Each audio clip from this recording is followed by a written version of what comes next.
Hello बेटा, this is your fifth chapter.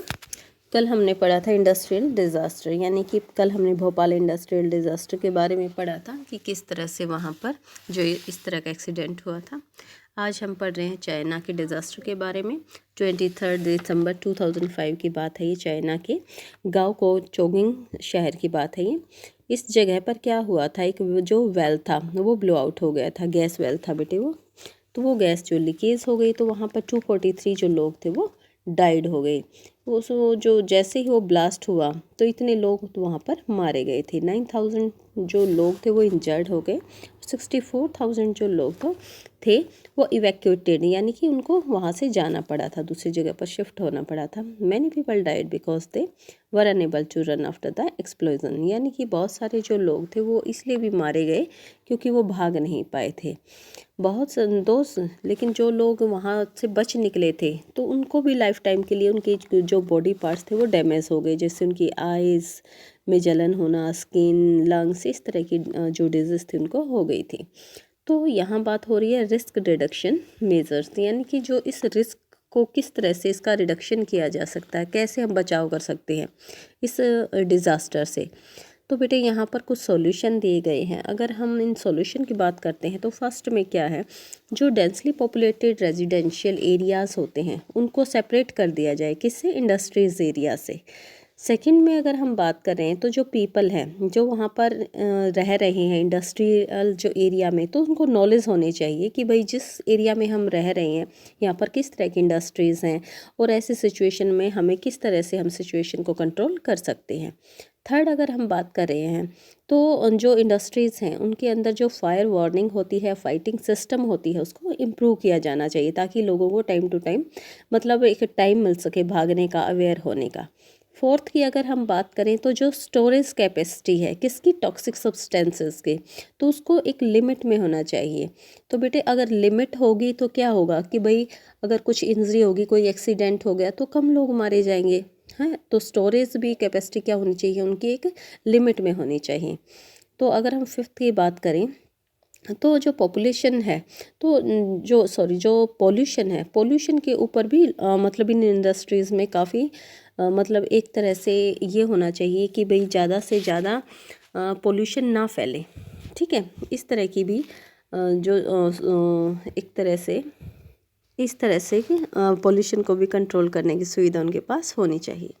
अगर हम नेक्स्ट बात करें हैं डिस्ट्रीब्यूशन ऑफ मेजर इंडस्ट्रीज़, अगर हम बड़ी जो इंडस्ट्रीज़ हैं उनका डिस्ट्रीब्यूशन देखें तो यहाँ पर वो बताया गया है कि जो वर्ल्ड के अंदर जो इंडस्ट्रीज़ हैं तो वो कौन सी हैं। अगर सबसे बड़ी बात हो रही है तो iron and steel industries, textile industries and information technology industries. The iron and steel and textile industries are the older industries, यानी कि ये पुरानी इंडस्ट्रीज़ हैं। कौन कौन सी, चाहे वो आयरन एंड स्टील इंडस्ट्री है या फिर टेक्सटाइल, यानी कि टेक्सटाइल की इंडस्ट्रीज़ है। ये जो इंडस्ट्रीज़ होती हैं, कपड़े की इंडस्ट्री, भाई इंडस्ट्री हो गई ये आयरन और स्टील की, काफ़ी पुरानी मानी जाती हैं। लेकिन इसके कंपैरिजन में जो इंफॉर्मेशन टेक्नोलॉजी है ये क्या है, एक अमर्जिंग इंडस्ट्री है बेटा। ये इंडस्ट्री इनके कंपैरिजन में एक नई है, उभरती हुई इंडस्ट्री है ये। The countries in which iron and steel industries is located are Germany. जो अब हम बात कर रहे हैं कि पूरे वर्ल्ड की बात कर रहे हैं, तो वर्ल्ड में अगर हम बात कर रहे हैं हमारी स्टील इंडस्ट्रीज़ की, आयरन इंडस्ट्रीज़ की, तो वो कहाँ कहाँ पर है बेटे। तो नाम देख लो, सारे नाम दिए गए हैं कंट्रीज़ के, Germany, USA, China, Japan, Russia. अगर हम बात करें अपने टेक्सटाइल इंडस्ट्रीज़ की, ये सारे नाम तुम्हें याद करने हैं, कहाँ पर कौन सी इंडस्ट्रीज़ हैं, ठीक है, ये सारे अंडरलाइन कर लेना। टेक्सटाइल अगर इंडस्ट्रीज़ की बात कर रहे हैं तो ये कहाँ पर हैं, कंसंट्रेटेड है इंडिया के अंदर, हांगकांग के अंदर, साउथ कोरिया, जापान और ताइवान के अंदर। Major hub of the information technology, अगर हम मेजर हब की बात करें हैं कौन सी इंडस्ट्री की, इंफॉर्मेशन टेक्नोलॉजी की, तो ये हो गई हमारे सिलिकॉन वैली में और the central California of the Bangalore region of India के अंदर। तो अब ये इंडस्ट्रीज़ की बात हो गई कि वही ये कहाँ कहाँ पर हैं। तो अगर एक्सप्लेनेशन हम अगर पढ़ रहे हैं तो वो है आयरन एंड स्टील इंडस्ट्रीज़ की। तो आयरन एंड स्टील इंडस्ट्रीज़ की बात करें तो इसमें भी क्या होता है बेटे, इसमें भी होता है भाई वेरियस इनपुट, प्रोसेस और आउटपुट, ये तीनों ही चीज़ें इसमें होती जो किसी भी इंडस्ट्री में होती हैं। तो भाई हम क्या डालेंगे, सबसे पहले इनपुट डालेंगे, फिर उसमें प्रोसेसिंग होगी और लास्ट में हमें क्या मिलेगा, हमारा आउटपुट मिल जाएगा। तो ये इंडस्ट्री क्या है, एक फीडर इंडस्ट्री है, किसके लिए, दूसरी इंडस्ट्रीज़ के लिए, क्योंकि ये क्या करती है, ये इंडस्ट्री रॉ मटेरियल प्रोवाइड करवाती है अदर इंडस्ट्रीज़ को। द इनपुट, अगर हम बात कर रहे हैं आयरन एंड स्टील इंडस्ट्री के अंदर इनपुट्स की, तो इनपुट में हो जाएगा बेटे हमारा रॉ मटेरियल। रॉ मटेरियल में आ जाएगा हमारा आयरन और कोल, लाइमस्टोन, और उसके साथ साथ जो लेबर है, कैपिटल है, साइट है और other infrastructure. The process of, अगर हम बात कर रहे हैं अपने प्रोसेस की, प्रोसेस में क्या हो जाएगा, तो इसमें भी कई सारी स्टेजेस इन्वॉल्व होती हैं कि भाई जो रॉ मटेरियल है उसको क्या किया जाता है, एक ब्लास्ट फर्नेस या एक ब्लास्ट मतलब जलती हुई फर्नेसेस में डाला जाता, भट्टी में डाला जाता है और उसको अंदर से स्मेल्टिंग के लिए उसके अंदर रख दिया जाता है। आयरन और ये सारा जो मटेरियल हमारा रॉ मटेरियल उस भट्टी के अंदर इसको रख दिया जाता है ताकि वो स्मेल्ट हो सके, और फिर उसको क्या करते हैं, रिफाइंड करते हैं। तो फिर हमारा जो आउटपुट होता है क्या मिलता है हमें, वो मिलता है हमें स्टील। अब इसी स्टील को हम दूसरी इंडस्ट्रीज़ को क्या करते हैं, देते हैं एज ए रॉ मटेरियल, हम इसको दूसरी इंडस्ट्रीज़ के लिए प्रोवाइड करवाते हैं। तो यहाँ पर इसकी पूरी प्रोसेस दी गई है, यहाँ ऊपर डायग्राम देख लेना कि भाई किस तरह से क्या क्या चीज़ें इसमें मिलाई जाती हैं और किस तरह से में क्या चीज़ें मिलती हैं, तो ये आप खुद से देख लेना। तो हम अगर आगे पढ़ रहे हैं तो स्टील क्या है, एक टफ़, यानी कि बहुत ही ये एक टफ़ होता है, कड़ा होता है ये। It can easily be shaped, और इसको ईज़िली हम शेप में कर सकते हैं, इसको काट सकते हैं और इसकी वायर बना सकते हैं। Special alloys of steel can be made by adding small amount of other metals such as aluminium, nickel and copper, यानी कि यहाँ पर कुछ और अदर अलॉयज़ की बात हो रही है जिनको मिलाकर, यानी कि जिनकी कुछ कुछ क्वांटिटी मिलाकर हम क्या कर सकते हैं, स्टील को हम बना सकते हैं। जब हम इन सारे अलॉयज़ को मिला देते हैं तो अलॉयज़ गिव स्टील, इस स्टील को अनयूजुअल हार्डनेस मिलती है, टफनेस मिलती है और एबिलिटी टू रेसिस्ट जंग, यानी कि रेसिस्ट रस्ट, यानी कि जंग नहीं लगती, ऐसा ही मजबूती इसको मिल जाती है अगर हम अदर अलॉयज़ इसमें इंक्लूड कर देते हैं, मिला देते हैं। Steel is often called the backbone of modern industry. तो भाई किसको बैकबोन माना जाता है मॉडर्न इंडस्ट्रीज़ की, स्टील को क्या माना जाता है बेटा, बैकबोन माना जाता है, क्योंकि ऑलमोस्ट एवरीथिंग, जो सारी ही चीज़ें हैं वो सारी ही चीज़ें किससे बनी होती है, आयरन या फिर स्टील से ही बनी होती हैं। तो जितने भी टूल हैं, मशीनरीज हैं, मेटल्स हैं, ये मतलब ये सब किससे बने हुए होते हैं, हमारे स्टील से बने हुए होते हैं। शिप है, ट्रेन है, ट्रक है, ऑटोज, और भाई जो लार्जली मतलब ये सभी ऑलमोस्ट किससे बने होते हैं, स्टील से बने होते हैं। यहाँ तक कि जो सेफ्टी पिन होती है बेटे, नीडल यानी सुई होती है, you see the made from steel, आप देख सकते हैं वो सारी ही चीज़ें हमारी किससे बनी हुई हैं, स्टील से बनी हैं। Oil well are drilled with the steel machinery, जो ये तेल के जो वेल होते हैं, कुएँ होते हैं बेटा, उसमें से जो हम जो क्रूड ऑयल निकालते हैं वो भी किससे बनी होती है, वो मशीनरीज, यानी निकालने वाली मशीनरीज भी बेटा इसी आयरन या स्टील से बनी होती हैं। स्टील पाइपलाइंस ट्रांसपोर्ट ऑयल, जो स्टील की जो पाइपलाइन होती हैं वो ट्रांसपोर्ट करती हैं ऑयल्स को। Minerals are mined with the steel equipment, यानी जो मिनरल्स हम माइन करते हैं, निकालते हैं ज़मीन के अंदर से, उसमें जो इक्विपमेंट यानी कि जो औजार जो हम यूज़ करते हैं वो भी किससे बने होते हैं, इसी आयरन या स्टील से बने होते हैं।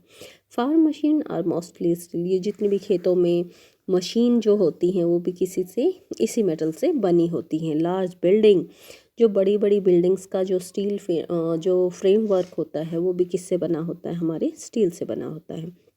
अगर हम बात करें हैं बिफोर 1800, तो उस टाइम जो स्टील और आयरन जो इंडस्ट्रीज़ होती थी बेटा, वो लोकेट होती थी कहाँ पर, जहाँ पर रॉ मटेरियल होता था, पावर सप्लाई होती थी और जो वहाँ पर ईज़िली जो रनिंग वाटर था वो मिल जाता था।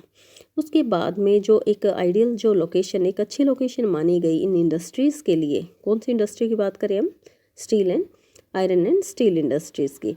तो उसके बाद जो लोकेशन, बेस्ट लोकेशन जो मानी गई, देखो यहाँ पर आपको पूरा का पूरा डायग्राम बनाकर समझाया गया है, ये भी आप आराम से देख लेना।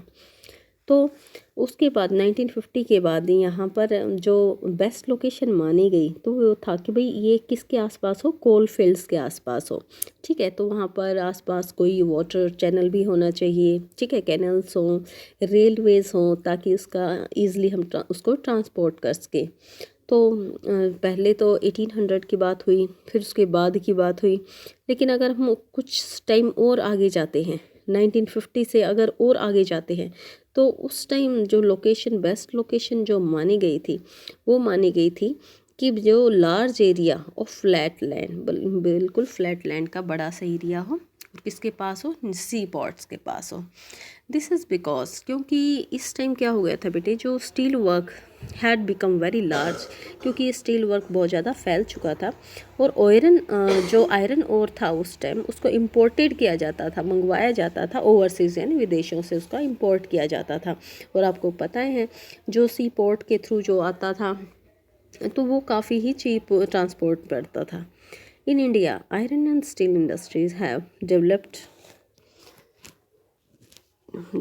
Taking advantage of raw material. तो यहाँ पर अगर हम बात करें हैं इंडिया के अंदर, तो यहाँ पर आयरन और स्टील जो इंडस्ट्रीज़ हैं, इनको, इसमें अगर डेवलपमेंट हुआ है इंडिया के अंदर आयरन एंड स्टील इंडस्ट्रीज़ का, वो इन्हीं के बेस पर हुआ है, क्योंकि यहाँ पर रॉ मटेरियल भी ईज़िली अवेलेबल है, भाई चीप लेबर है।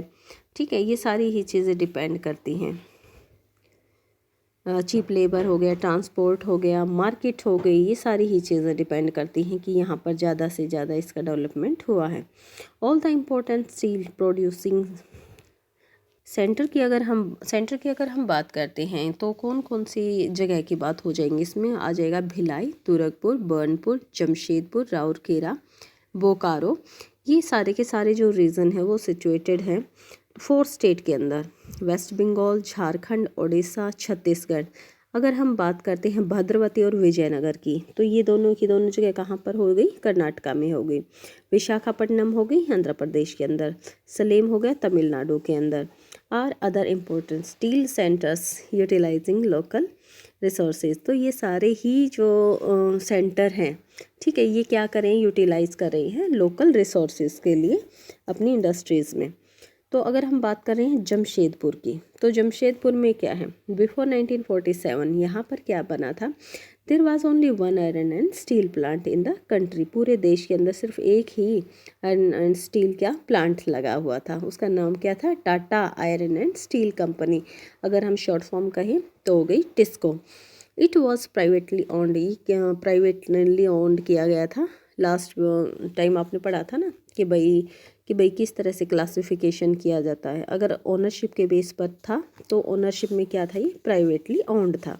आफ्टर इंडिपेंडेंस, जब हमें इंडिपेंडेंसी आई हमारे देश में, हम आज़ाद हुए, तो गवर्नमेंट ने क्या किया, initiative and setup several iron. तो इसके अंदर इनिशिएट किया, तो बहुत सारे जो आयरन और स्टील प्लांट थे वो हमारी गवर्नमेंट ने लगाए।